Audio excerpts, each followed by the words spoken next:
Okay, so I want to apologize in advance for whatever happens next because I really have no idea where this is going to lead. But I am going to just tell you some steps, and maybe we'll get somewhere. Maybe we won't. So the first thing that I would do after having read an article is open up my Tinderbox Zettelkasten and add the reference into it. So right now I'm playing with bookends. I don't really want to get into it because I don't know if this is how it will last, but bookends does have a nice feature in that it will port over the whole citation and put all of its metadata in little columns and stuff nicely. So I'm playing with it. Really, I'm not so sure. So anyway, I'm going to tilt this down. I can't see myself, but it feels like that's too high up. So I think it's Command Option. You hold down Command Option and you drag over to Tinderbox and you wait a minute. Play a little beach volleyball. Okay, now it is all fancy and nice and has stuff. Okay, whoops, sorry. So that's the first step that I would take, is just to get my reference into my citations area of my Zettelkasten. This is where the citations live, and right now I've actually changed my organization since I last did a video. I am organizing things by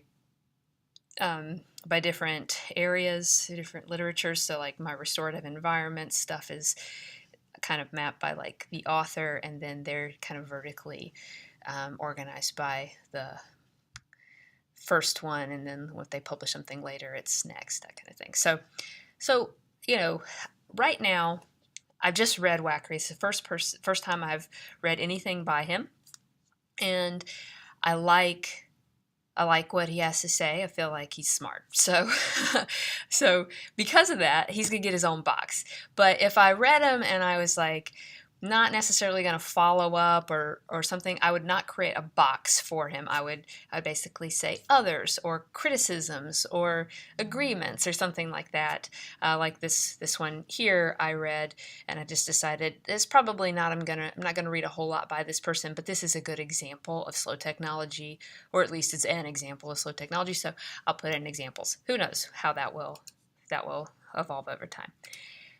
That said, what I'm going to do is I'm going to copy this adornment, which is Will Odom's adornment, over here, and I'm going to create one for Wackery. So I'm just telling you what I would do if I were doing it, which I am technically doing it. Okay, so the citation gets put into Wackery, gets pinned down so that I don't move it around accidentally. And so now I have the citation, and whenever I create Zettels, I'll have the citation to reference. Got it? So the second thing I would do, which I'm not really going to do, but I'm going to show you anyway, is I would go into my people box. Let me move it around so you can see this is my home base, has citations, people, and exam questions. Sorry. I go into my people box, and here I have my people. Reminds me of Hannah Gadsby. And I would create a people card for this Wackery guy. So let's just kind of figure out how we do that. And I think he is at UBC. I'm not 100% sure about that.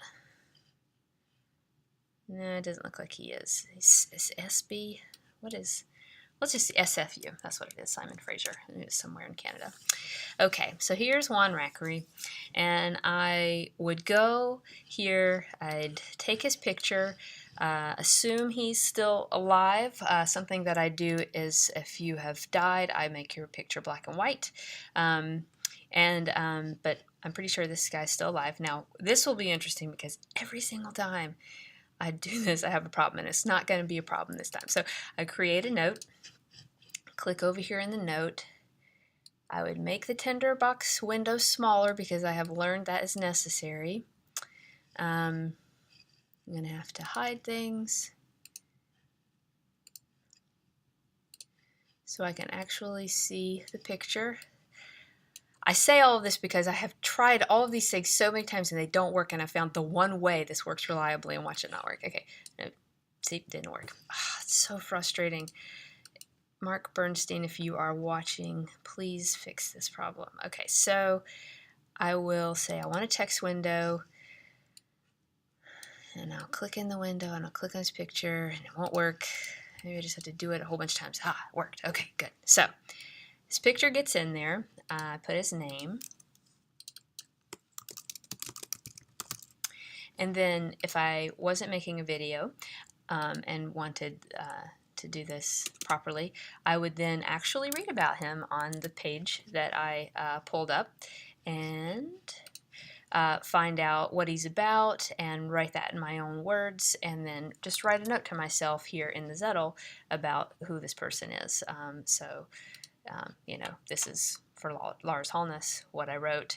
Not a whole lot, but, you know, enough. That kind of thing. Okay, so here's Ron. I'm going to make him as big as everybody else. Almost. They're at the same height. Change the width. Okay. And I'm going to put him over here with my other technologists. Okay? So, now I have my process, which is I got stuff to do without even having to think. I can create the citation and I can go and define the person. And these are important things because I need small little activities to do something that feels a little hard. That's just the way that I work. So here we go. We're in our Zettelkasten. Now what do we do? Well, now we're going to go over to the technology theories. This is what this is. To be honest, that's where I would put it today. But I would also be thinking this theory, it's a technology theory, but it's also a design theory. And will I end up having a design parking lot? Because I may. So this is something my brain is like just telling you what my brain's thinking. My brain's thinking, this isn't like slow technology or calm technology or persuasive technology, which is very well. Persuasive technology, you could think, well, maybe that's less technology and maybe it's more psychology. But I know myself to know that for my purposes, persuasive technology is technology because I'm not going to be doing a ton of psychology stuff, I don't think. But I might be doing more design stuff. So my brain is thinking, where should this live, technology or design? I don't have a design thing yet. And I think, honestly, that is a weakness of the way that I'm organizing it, that it kind of has to live somewhere. Now, if I came up with this problem over and over and over again, I'd fix it by actually reorganizing my Zettelkasten and just having a theories place. And all the theories lived there, and then I could, like all the people live in people and all the citations live in citations, all the theories live in theories, and then I can alias them and map them in different domains, different areas like technology and like design. So there you go. That's the way my thought goes as to where does this belong? Today, right now, it belongs in technology theories. So here are a couple of theories that I've already modeled out. Persuasive technology and slow technology. So if I go into slow technology, this is the theory, basically. You have technology can be developed or it can be enveloped. When it's developed, it's often basically valuing function and efficiency and is therefore fast.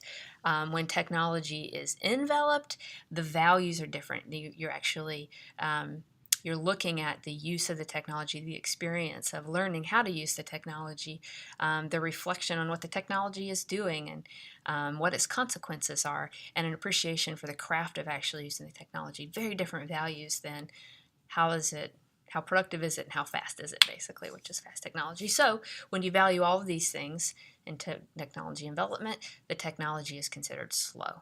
And so anyway, that's sort of the model as I modeled it the day that I did this. Like, could model it completely differently today. And maybe that would be a great learning exercise. So it's available to me, but right now I'm happy with this model. And it's continuing to grow as I learn about slow technology. Persuasive technology, I actually want to show you because I did something fun. So this is the model of persuasive technology, which is that behavior is activated because an actor is motivated, able, and triggered. And so here are Fogg's motivation manipulations. here are how he makes things easier or harder, and then here is the 3 different kinds of triggers or prompts that you can have. So this is the persuasive technology model. But see, when I was reading it with my pen in hand on my iPad, I also drew a picture of the model that he had, a figure of. It wasn't like I made this up in my head or anything. This is a direct replication, but I have this cool sketch that I did in my Zettelkasten and in the model, and I even have a little description of it, and I just think that's really neat. So thanks Tinderbox for doing cool things like that. Okay, so even if they don't always upload easily. So that's this model. This one was a lot easier to model than the slow technology. In a lot of ways, I guess it's a simpler theory. So I already know I want to model out calm technology, but I'm not ready to do it. So I'll just double click, create a new note, and we're going to call this. So this is the first thing we have to do that's hard. What are we going to call it?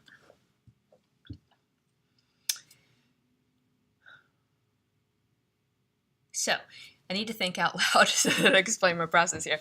My thought process is this really slow technology? Does it belong in slow technology for my purposes, or does it need its own theory bucket? What